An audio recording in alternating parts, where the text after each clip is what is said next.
Now, Chris, Chris, the surrogates seem clear on the policy. What about your listeners? How do they see it?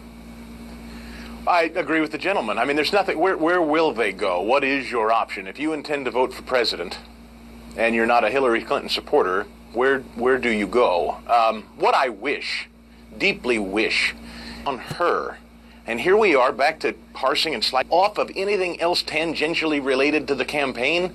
It's a winner. But I cannot figure out the logic in turning over this Frank Luntz opinion polling session on a Hannity show on a random Wednesday night. I don't get it. I don't know why he keeps doing this. So, Dennis, you and I have spoken about this before, about he can't seem to help the Clinton Foundation, and instead on other issues, because, look, the press has pretty much acknowledged it wants Hillary Clinton as president. The New York Times, right.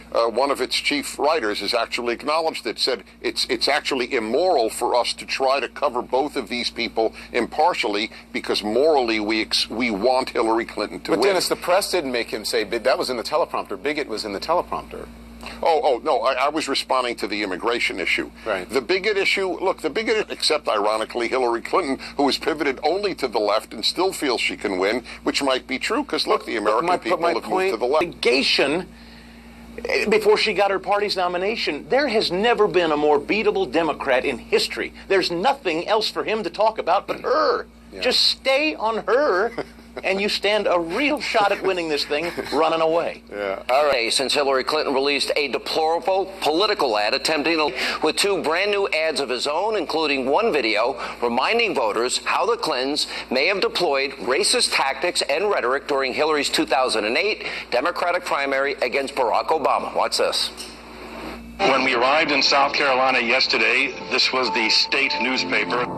Clinton camp hits Obama, attacks painful for black voters, many in state offended by criticism of Obama and remarks about Martin Luther King. It's as if you are minimizing I Have a Dream. It's a nice sentiment, but it took a white president to get blacks to the mountaintop. And in another ad, the Trump campaign slams Hillary Clinton's support of then President Clinton's crime bill and her use of the term super predator. Look at this. They are often the kinds of kids that are called super predators. No conscience, no empathy. We can talk about why they ended up that way, but first we have to bring them to heel. You called out President Clinton for defending Secretary Clinton's use of the term super predator back in the 90s when she supported the crime bill. Why did you call him out? Because it was a racist term and everybody knew it was a racist term. No conscience. It's a very well thought out crime bill that is both smart and tough. No empathy. Called black youth superpredators in 1994. Please explain the record. Because it was a racist term and everybody knew it was a racist term. So this counterpunch from Donald Trump, will it prevent future race-baiting attacks from Hillary Clinton? Joining us now with reaction, the chairman of the Tea Party. No, not at all. In fact, I agree with her. Senator Byrd was a man of surpassing eloquence and nobility. From my first day in the Senate, I sought out his guidance, and he was always generous with his time and his wisdom. I admired his tireless advocacy for his West Virginia constituents. As Secretary of State, I continued to rely on his advice and counsel. Yeah, her mentor, advisor, and counselor. Let's listen to Senator Byrd on with Tony Snow on Fox News Sunday some years ago. There are white.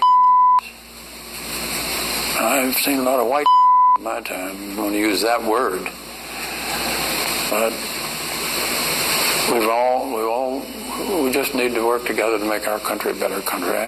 Now Hillary Clinton is also seeking the advice of this man, a guy who's been in the White House many, many times. You know him very well. Let's play the greatest hits of Al Sharpton. I'm tired of the magazine. You ain't nothing. You a punk. Now come on, do something. We the best chicken fries in the universe. And we don't go buy some kind of sandwich chicken. Folks was in the cave when we had built empires.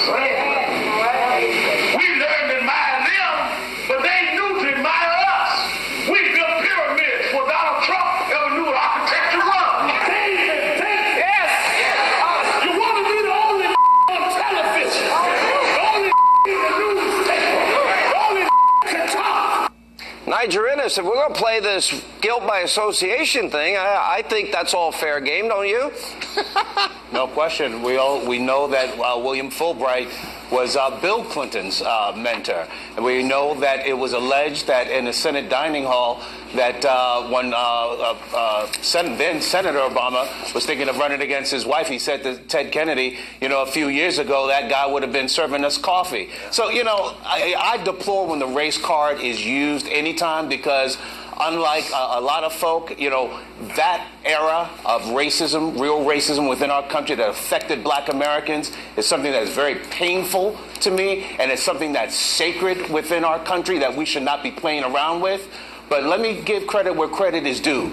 Donald Trump is not going to just take crap without it being unanswered. That's true. And I think that's the signal that he wanted to But say. Niger, you and I have been friends for a lot of years, and I had the honor of being at many of the core dinners with you and your dad for years on Martin Luther King Day and celebrating this, and there were people of all races, creeds, colors, backgrounds there. And I got to tell you something. Every 2 to 4 years, we see the same thing. Pastor Scott, let's start with a 1998 Democratic Party radio ad in Missouri. Elect Republicans, black churches are going to burn. Listen to Al Gore. We'll play that too. He says Republicans have the wrong agenda for African Americans. They don't even want to count you in the census. Let's play it. It happens every 4 years. When you don't vote, you let another church explode. When you don't vote,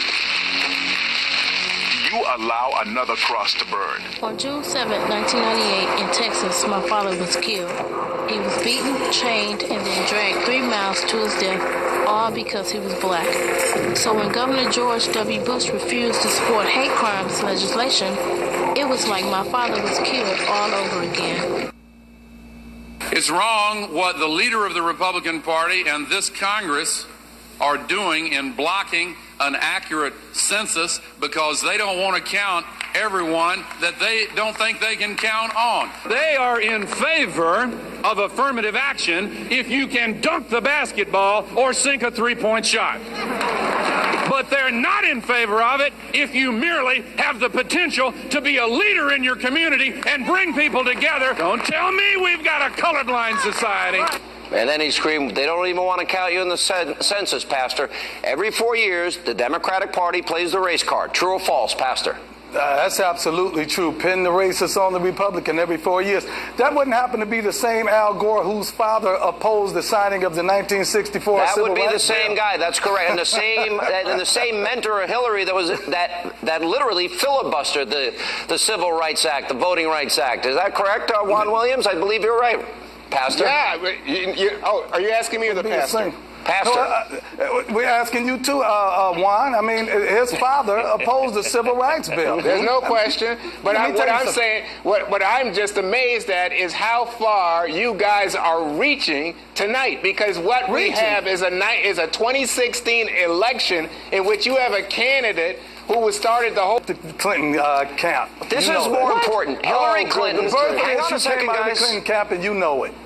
Pastor, Niger Innes, let me go to you. If I could get in on this. Niger, I want to ask you a question because this is important. Yeah, sure. So, since Obama's been president, first black president, forget about all the foreign policy disasters of Hillary, we have had a 58% increase of black Americans that are on food stamps under Obama. We've had a 20% increase black Americans out of the labor force under Barack Obama. Hillary says she'll continue those policies. Are black Americans better off under Barack Obama? Don't ask me. Ask Cornel West, who has said several times, and absolutely not. All right, but this is larger than the president. We're talking about 50 years of a political Berlin Wall within Black America that has to be shattered. And the fear that the Democratic Party has is that Donald Trump has the attitude and the will, and he will do what it takes to win this election and to break down that wall. Donald Trump's out.